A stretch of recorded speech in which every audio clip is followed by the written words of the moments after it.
Hello साथियों, आप सबका रीजनेबल स्टडी प्लान पर स्वागत है। आज की इस वीडियो में हम कोशिका का जो हमने चैप्टर कंप्लीट करा उसी के कुछ मोस्ट इंपॉर्टेंट क्वेश्चन देखेंगे जो एग्जाम में आ चुके हैं या आ सकते हैं। साथियों, पहला नंबर सवाल है, जीवन की मूलभूत इकाई क्या कहलाती है? साथियों, कोशिका। जो हमारा जीवन की मूलभूत इकाई हमारी क्या है? कोशिका। साथियों, निम्नलिखित में से कौन सा कोशिकांग पादप कोशिका में पाया जाता है किंतु जंतु कोशिका में नहीं पाया जाता? तो साथियों, है क्लोरोप्लास्ट। हमें याद रखना साथियों, कोशिका का जीवित अंश जीव द्रव्य कहलाता है।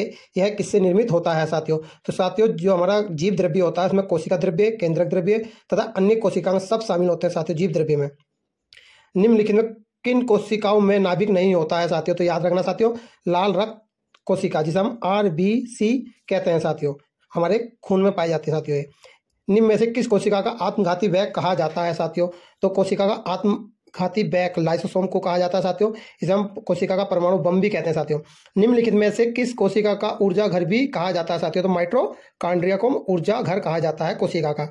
कौन सा कोशिकांग श्वसन श्रृंखला का उपयोग कर पादप कोशिका में ऊर्जा का उत्पादन करता है? साथियों, माइटोकॉन्ड्रिया। मानव में उपस्थित निम्नलिखित कोशिकाओं में से किसमें माइटोकॉन्ड्रिया नहीं पाया जाता? साथियों, जो हमारे खून में लाल रक्त कोशिका पाई जाती है इसमें हमारा माइटोकॉन्ड्रिया नहीं पाया जाता। साथियों, याद रखना हमें, कोशिका के केंद्र में अतिरिक्त किसी कोशिका में DNA होता है? तो साथियों हमें याद रखना, माइटोकॉन्ड्रिया में अतिरिक्त DNA पाया जाता है। साथियों, न्यूक्लियस के बाहर DNA कहाँ पाया जाता है? साथियों, माइटोकॉन्ड्रिया में पाया जाता है। निम्नलिखित में से क्या DNA में उपस्थित रहता है किंतु RNA में उपस्थित नहीं होता?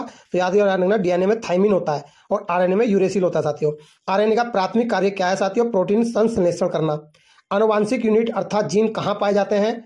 गुणसूत्रों में। साथियों, DNA की द्विसूत्री संरचना की खोज किसने की थी? साथियों, वाटसन और क्रिक ने। सर्वप्रथम DNA को किसने अलग किया था? फ्रेडरिक मीसर ने। साथियों, DNA के 2 स्ट्रैंड किस प्रकार के बंधे होते हैं? साथियों, मैंने इसे अपनी वीडियो में अपलोड कर रखा है, बिल्कुल स्ट्रक्चर के साथ समझाया। हाइड्रोजन बॉन्ड्स के द्वारा जुड़े रहते हैं। साथियों, विषाणु में निम्नलिखित में कौन सी एक विशेषता नहीं होती? साथियों, कोशिका भित्ति की उपस्थिति। साथियों, देखते DNA और RNA की उपस्थिति विषाणु में होती है। परपोषी कोशिका अंदर प्रजनन, ये भी है। श्वास से पूरी तरह से परजीवी, ये भी ठीक है। कोशिका की भित्ति उपस्थित, ये गलत है। साथियों, विषाणुओं में क्या उपस्थित होता है? साथियों, या तो RNA या DNA। साथियों, नेक्स्ट सवाल देखते हैं। 19वें नंबर का, यूकेरियोटिक कोशिका में प्लाज्मा झिल्ली किससे निर्मित होती है? साथियों, फास्फोलिपिड से। आपको हमने इसकी वीडियो में समझाया है। निम्नलिखित में किस अवस्था में जाने पर कोशिका आगे विभाजन नहीं करती है? साथियों, तो साथियों ये हमने इसकी वीडियो हमने अपने चैनल पर अपलोड करती है। G0 अवस्था विराम अवस्था कहलाती है, इससे आगे कोशिका विभाजन नहीं करती। साथियों, किस वैज्ञानिक ने जीव द्रव्य को जीवन का भौतिक आधार कहा था? साथियों, हेक्सले ने जीवन का भौतिक आधार कहा था जीव द्रव्य को। लाइसोसोम है साथियों कोशिका का पाचन केंद्र। साथियों, यह हानिकारक चीजों को पचाता है कोशिका के अंदर। पादप कोशिका में पाई जाने वाली कोशिकांग जो जंतु कोशिका में नहीं होते क्या कहलाते हैं? साथियों, हरित लवक।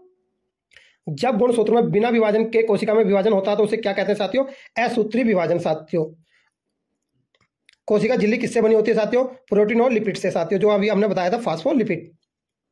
मनुष्य में कितनी जोड़ी गुणसूत्र पाए जाते हैं? साथियों, 23 जोड़ी गुणसूत्र पाए जाते हैं।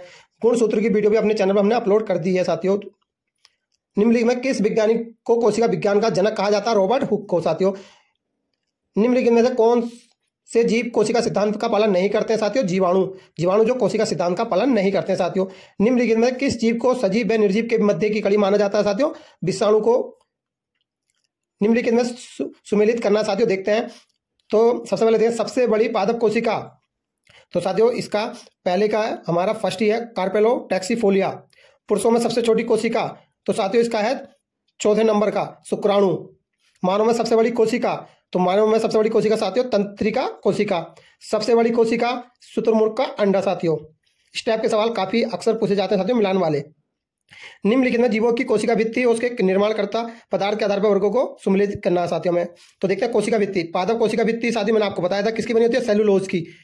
A4। जीवाणु कोशिका भित्ति का साथियों किसकी बनी होती है? तो मैंने आपको पढ़ाया था अपनी वीडियो में, पेप्टोग्लाइकन की। साथियों, शैवाल की कोशिका भित्ति किसकी बनी होती है? साथियों, ये भी हमने आपको पढ़ाया हुआ है, ग्लाइकोप्रोटीन की। साथियों, कवक कोशिका भित्ति किसकी बनी होती है? साथियों, ग्लूकोज सेमीन की। तो साथियों, इस प्रकार की वीडियो देने के लिए हमारे चैनल से जुड़े रहें और हमारे चैनल को लाइक एंड शेयर करते रहें। धन्यवाद।